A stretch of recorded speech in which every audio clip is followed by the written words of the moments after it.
Alright, so if you're tired of making resolutions that never seem to stick, or maybe even worse, you want to change the behavior of people around you for their own benefit, but they won't listen to you, I've got just the book for you. That's because in their bestseller book, Switch, Chip and Dan Heath developed a 3-step framework with several different tricks that explain the science of behavioral change. Before we get into that framework though, we will have to take a step back and cover some basics about human psychology. Basically, it's important to recognize that the human mind is divided in two separate parts, which are oftentimes described as an elephant, which stands for the unconscious and emotional side, and its rider, which is the conscious and rational side.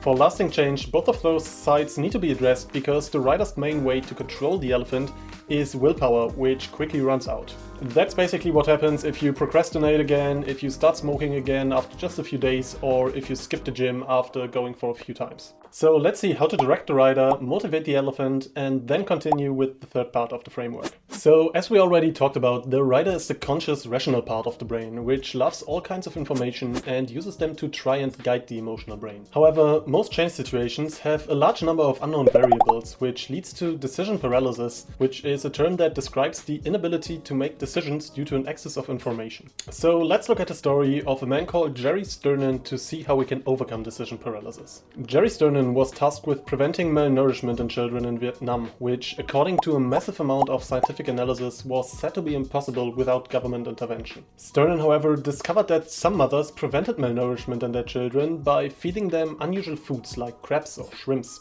He used this strategy to educate other families, ultimately saving thousands of lives in the process. So, what made his approach successful despite all the scientific evidence against it? What Jerry Sternin did was a technique that Chip and Dan Heath call finding the bright spot. A bright spot is a specific instance of success that can serve as a model for successful change management. This can be employed in personal life by observing a specific instant that really makes other people happy, or professional life, so to see what makes change in a business successful. And there are obviously a tons of examples in Switch for that, which I unfortunately cannot go into detail in here. The common denominator in all those problems, however, is that the scale of the solution doesn't need to fit the scale of the problem. When the writer tries to tackle a big problem, like the malnourishment of children in Vietnam, it always tries to employ big solutions, like for example government intervention, whereas small solutions might be more effective because they're actually implementable.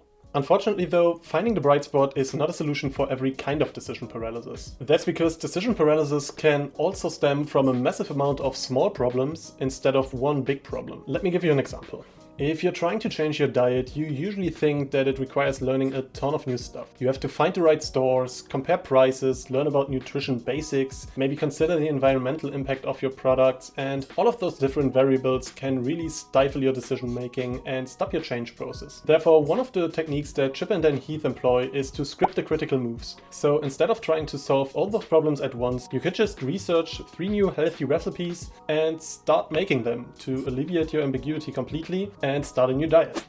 So now that you know how to direct the rider, you need to learn how to motivate the elephant, because it just has more raw power in decision-making processes. An easy example of that would be smoking, where your emotional desire to smoke can grow so strong that it will just override any conscious thinking by forming some sort of justification. So the reason might be that you're stressed at work, or that smoking is helpful in socializing, or that it helps you to concentrate. It doesn't really matter because the unconscious part of the brain will just form some sort of rational conclusion to convince your rational part. The first thing you might want to do to get the elephant on your side is to foster positive emotion by shrinking the change. So going back to the example of smoking, that might mean to conceptualize stopping to smoke not as one big change, but as many small ones. So the completion of each small change creates positive emotions for you. Try and think about it like that. If you conceptualize smoking as one big change and then you smoke again after 3 days or 5 days or maybe 1 week, that's just a massive failure for you, leading towards a downward spiral, and you will just start smoking again because the elephant will take over.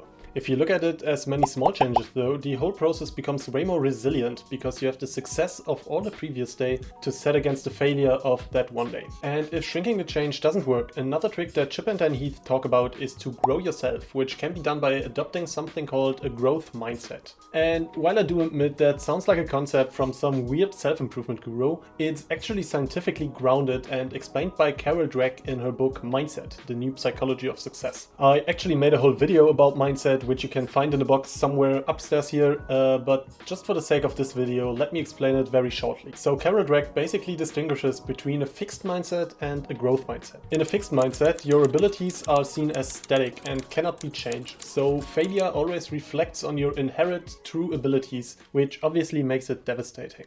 Adopting a growth mindset, on the other hand, means to think that abilities are like muscles, which are built up by practice. That leads towards the embracement of mistakes and conceptualizing failure as learning opportunities. And I gotta say, while this sounds overly simplistic, for me myself it made a huge difference because it convinced my elephant that not making the perfect YouTube video is fine and I can just upload it and learn on the go. So now that you learned how to direct the rider and how to motivate the elephant, let's take a look at the last part of the framework, which is how to shape your path. When it comes to shaping your path, there are really two distinct tricks.